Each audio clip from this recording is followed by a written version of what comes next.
Welcome to the Savvy Agent Podcast, where we help real estate agents build a thriving business so they have financial freedom in their life without having to work 24/7. I'm your host, Heather Wright. Now let's get to it. In this episode of Savvy Agent Podcast, we're going to talk about how to avoid goal burnout. So I don't know about you, but it is March and I'm already a little burnout on this year. I know that that's going around like the flu. So let's talk about how we can avoid goal burnout with this one thing. Are you ready? So you're probably thinking, okay, this one thing, Heather, what is the one thing that I can do to avoid goal burnout? And it's simple. It's not really, I don't know, it takes practice to execute and become a habit. And it's definitely not sexy. So the one thing you can do to avoid burnout, and of course, burnout is because we're trying to reach a goal, is to set boundaries. Okay, so let's talk about the agent who has too many clients. I know, what a horrible problem, right?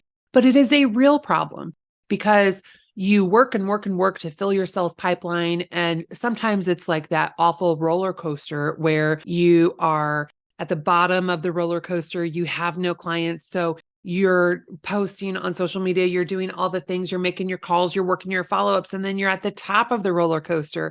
And then everybody goes under contract. And now you have to work all of those people to closing. And before you know it, you're again at the bottom of the roller coaster with no leads or clients or sales. So it is a very tricky problem to manage. But let's say you're in the position right now where you're at the top of the roller coaster and you have too many clients. What I mean by too many clients is you're out showing homes late, like at 7:45, 8:15, 8:45 at night. Like, wow. I mean, do they do showings after that? I usually don't ever have a request for a showing after 9:00. I think my lockbox hours go until 11 p.m., but I would be shocked if somebody wanted to show a house that late. I know that I'm not good at 7:45 at night. I don't even like to write offers at night because my brain is just done. It is fried for the day. And sometimes I have to write offers and sometimes it's like 9, 10 o'clock at night. And I know that there's going to be a mistake in that offer. And I hate that. But sometimes you just got to do what you got to do. But if you find yourself every single day for a few weeks on end, like it's one thing if it is a temporary situation, but if you are totally burning out because you are killing yourself showing homes to too many buyer clients, then that is a need to set a boundary. And the boundary might be that you only have enough bandwidth for X number of clients, which sucks because you have done a lot of work to nurture that lead to become a client. So there are definitely a lot of ways that you can handle setting these boundaries. You could create a team. You could have another agent, one on your team who you use as a buyer agent and you pass those people off to, and they don't have to feel like they got dumped by you. There's a nice way that you can transition that buyer to work with your buyer's agent.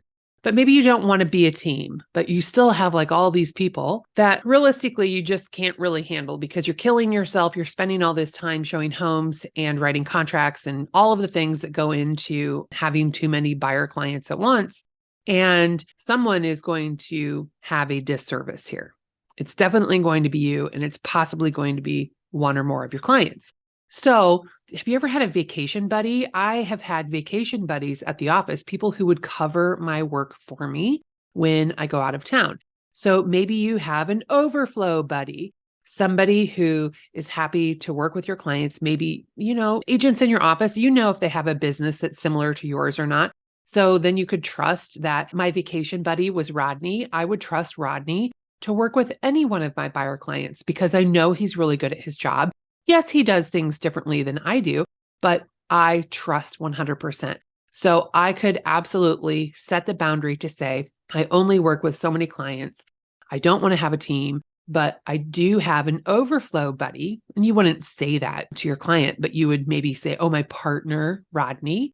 And then you hand him off, and you can still stay involved because, of course, you're going to get a referral fee.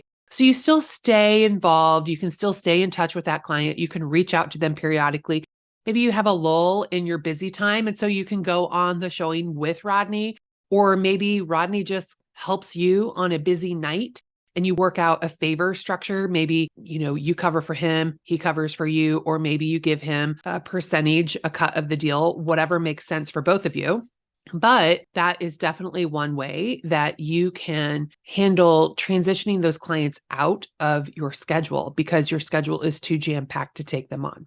Having a team is one way to do that. But if you don't have a team and you create a team just for this busy time, well, that could prove to add a lot more problems to your life than just having a buddy at the office help you out with your overflow. You could also set boundaries by geography. So maybe you only work a certain section of your area, or, I'm in the Midwest, so we naturally cover a large area. Plus, it's sort of a smallish city. So my boundary for when I do showings, actually, when I do anything, is 30 minutes. If I have to drive more than 30 minutes to get to where you want to look at a house, I'm probably going to be pissed off by the time I get there. That's just how I am. I know who I am, and I'm going to be angry. So I don't go more than 30 minutes. Somebody called me to list their house in Carlisle. You don't know where that is, but it is 35 minutes away. And I hate Carlisle. I mean, I really hope people who love Carlisle aren't listening to this, but it's one of those areas that's just close enough. People want me to go to it, but it's just far enough away that I don't have a clue of what's actually happening in that town. So a boundary I've set for myself is no. Say no to Carlisle. Refer it out. So can you set boundaries based on geography? You could also set boundaries based on maybe the price range that they're looking at. Are you going to refer out your $1 million buyer versus your $100,000 buyer? Well, I mean, it makes sense. And I'm talking dollars and cents to keep the $1 million buyer. Like, we know that the lower the price and those baby deals, that, boy, 100,000 is still a lot of money. But those sales are getting very, very, very difficult. And it takes so much extra work to get through them because they have title issues. They have so many problems at inspection. Like, there's so much that goes into that. And of course, you get paid less. So when you are thinking about who you're going to eliminate from your schedule, maybe you base some of those decisions on type of property. If you are somebody who lives in a high-rise building, maybe, well, and that's sort of geography too, but you maybe stay in your building, or maybe you hate high rises, or you hate townhomes, you hate condos, because again, there's a lot of extra work because you always have to check the rules for, can they allow pets? Do they allow rentals? What are all the rules? So there's a little bit of extra red tape that is involved in a association purchase. And so maybe that is something you just do not want to do anymore. And you could set that boundary. I'm sorry, I specialize in single family residential homes. And so I would be doing you a disservice by helping you purchase this condo because I actually don't know what I'm talking about. I would be doing you a disservice in Carlisle because I'm unfamiliar with that area. So let me help you find somebody who is familiar with Carlisle or who is an expert in condos or associations. So there's a way that you can hand them off without them feeling like, I'm not special enough to work with this person. Now, if you already have the people in your schedule, I totally get how the handoff is difficult. And so, like my friend Gina says, I think the only way to solve this problem is to get through the problem. And so sometimes that is absolutely the case. But then you still need to evaluate the situation and what happened. And if I had to do it all over again, what would I change and do differently? So maybe it's uncomfortable for you to set the boundary to then execute it today, but maybe it's something that you need to think about doing as soon as you get through this particular problem. Another type of boundary that you should set is saying no to people you know you don't want to work with. You don't have to say yes to everything. You don't have to say yes to every client. You don't have to say yes to every buyer or every seller. especially the people who you already know who they are. The people who were horrible to you 3 years ago when you helped them buy the house and they call you to help you sell the house. What makes you think that they're going to be nice all of a sudden? They might seem nice. It might appear as though they have forgotten their horrible manners from 3 years ago, but that horrid person still lives inside them and it will come out by the end of the transaction. So you do not have to work with them, but you can certainly refer them to your overflow buddy. I probably wouldn't refer them to somebody on your team because you're still going to have to fix that problem when they make your buyer's agent or your listing agent on your team cry. So maybe get them just far enough away from you that you get paid, but you don't have to actually solve any of their problems. So learning how to say no is a great boundary. And it doesn't necessarily apply to just buyers and sellers, but lenders who want to have lunch with you so that they can try and talk you into doing business with them, well, you can say no to them too. Maybe you're very popular to go to lunch. And so if that's a problem for you, then maybe you set a new boundary for yourself that you only have one social lunch per week, or you only have one business lunch available in this set period of time. And so you can use calendars for that. So you could use Calendly, which would be like you can have a specific calendar using Calendly for your available lunch times.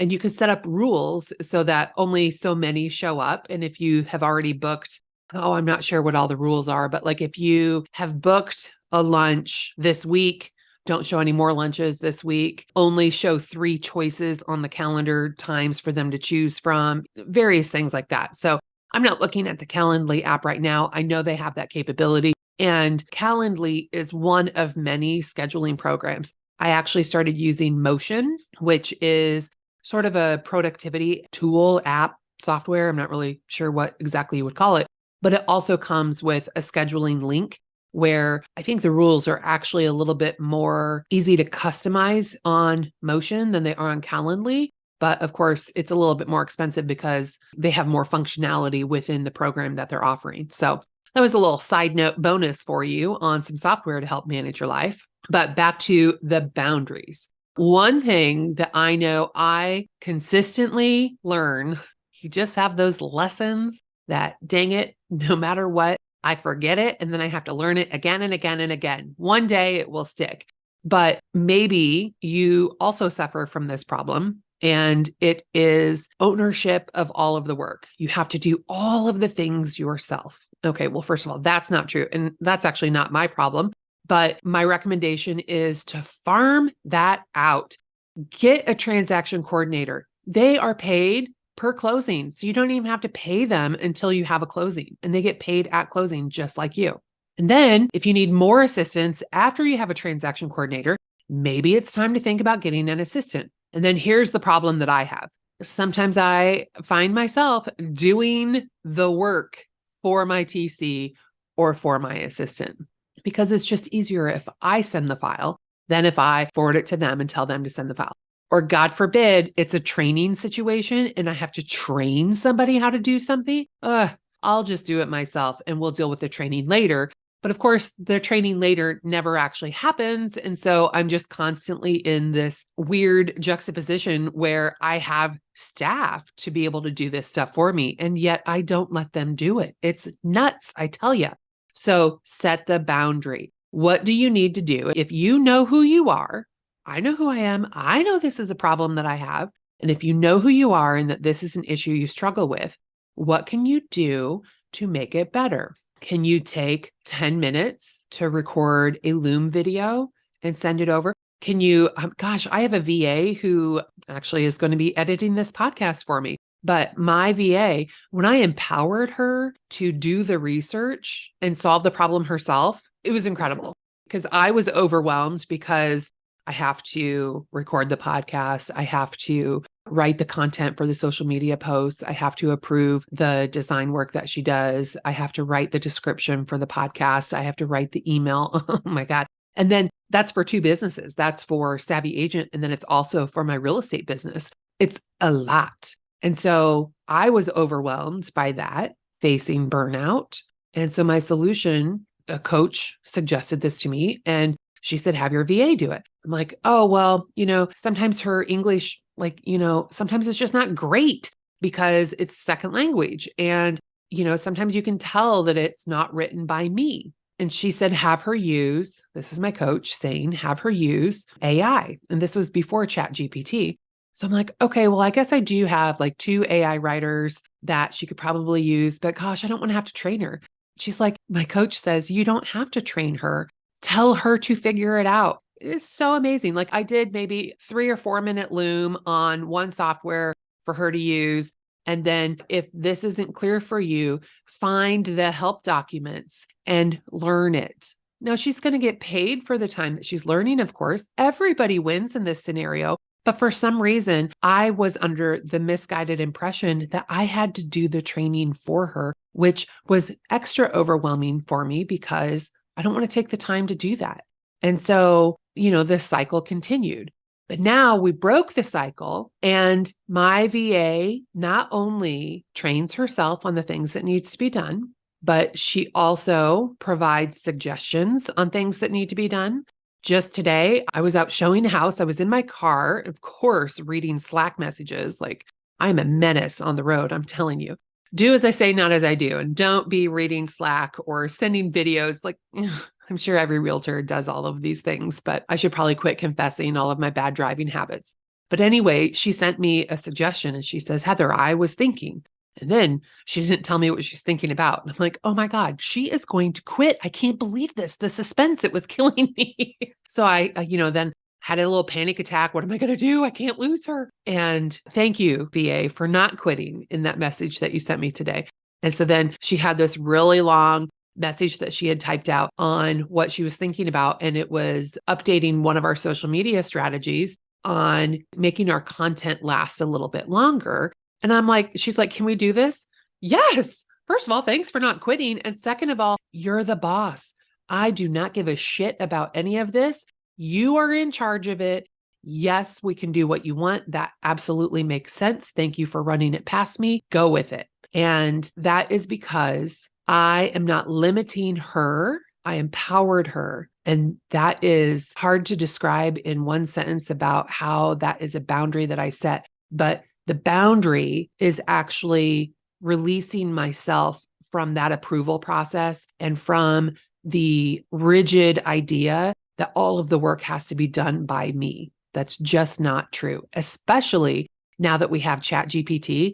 She goes into that program and it's perfect. I rarely ever have to edit anything. So I would recommend if you're getting in your own way with your staff getting the work done for you, you should stop that. Release yourself, create the boundary that you no longer get involved in their job. You just manage them and you help them become better at their job by letting them do their job.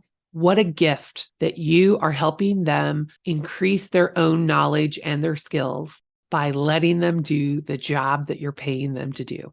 Amazing, right? So those are 3 ideas that I have on creating boundaries. And hopefully that inspires you to identify and then create and then execute, which is the hardest part of this, executing on those boundaries that you set for yourself. And don't be afraid to use technology to help you save time. If you need to set a boundary that you don't take calls after 8 o'clock, why do you have to take a call at 8 o'clock at night? Why can't that wait until tomorrow at 8 o'clock in the morning? So use your phone and program it to go on to do not disturb at 8 o'clock at night. And then tell your buyers, tell your sellers, hey guys, in the event that you need me after 8 o'clock, you can call me, you can text me, you can email me. But just so you know, I stop all business at 8 o'clock at night because that's when family time starts. Even I just have a husband and a dog, but we still get family time. And it's none of their business what I'm doing with family time. It is my time, God damn it. They can have the other 12 hours of the day. The next 12 belong to me and it's none of theirs. So use that technology by turning on Do Not Disturb. And what other technologies? I use the bedtime setting, and actually my husband set it up for me. So I kind of don't really know how to do it. But now at 10:15, my phone just sort of goes into lockdown where even if it's on Do Not Disturb, it used to be where you could still see text messages or notifications from apps come up. But when it's in bedtime mode, then it doesn't light up for anything. It kind of goes dark. And I really like that, even though sometimes I miss messages, but I really like that because then I can actually get prepared for bed. So that is a good idea of using technology in your favor. Like ChatGPT is another technology mentioned, Motion, Calendly, like things that are going to help you save time, be more efficient, and hopefully avoid burnout. But really, the key to avoiding burnout with your goals is setting boundaries, and not just setting the boundaries, but following through with the boundaries, because you're just doing it to protect yourself. Because the better you are, the more you take care of yourself, the better you're going to be at your business, taking care of your clients. And therefore, that's going to result in a better experience for them, better reviews for you, more business down the road, but all within your boundaries. And we all lived happily ever after. Maybe that makes it sound just a little bit easier than what it is in real life. But hopefully, this episode has reminded you that you don't have to do everything 24/7. It's okay to have boundaries. And as a matter of fact, you should set them. So stop listening right now and go set some boundaries and clean up what's going on so you absolutely avoid burnout in this next, which is sure to be crazy real estate season. I'll talk to you soon.